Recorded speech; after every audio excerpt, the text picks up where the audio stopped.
Praise lord. ఆగండి, ఈ సందేశం మీ కొరకు.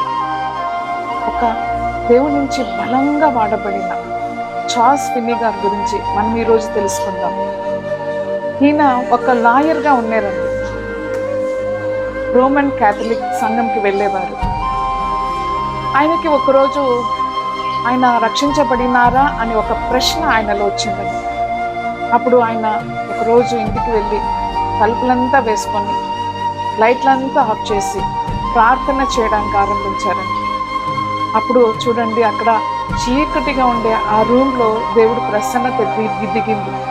ఆ రూమ్ అంతా వెలుగుగా మారిపోయింది. దేవుడు ఆయనని బలంగా అభిషేకంతో నింపారండి. హల్లెలూయా. ఆయన జీవితం ద్వారా అనేక అద్భుతాలు జరిగినవి. ఒకరోజు ఆయన ట్రైన్లో ఆయన ప్రయాణం చేస్తూ ఉన్నారు.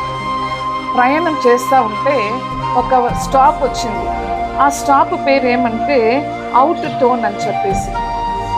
ఆ పేరుని ఊరికే చదివారు, దాన్ని ఆయన ఊరికే చూసారంతే, ఆ గ్రామాన్ని అంతే.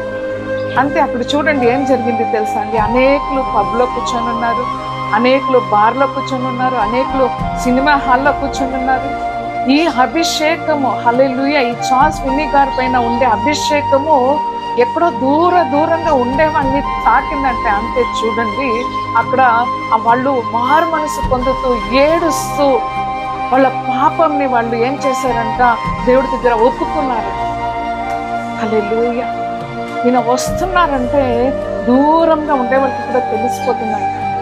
అలాంటి బలమైన అభిషేకంతో నింపబడిన చార్ల్స్ ఫిన్నీ గారు. హల్లెలూయా. దేవుడు వాక్యం ఇలాగా సెలవిస్తుంది, అభిషేకం కాడిని విరిచివేస్తుంది. యెషయా 10:27 వాక్యము. ఇలాంటి అనేక చార్ల్స్ ఫిన్నీ గారు ఈరోజు లేవాలని, అభిషేకంతో దేవుడు సేవని మేము కొనసాగాలి.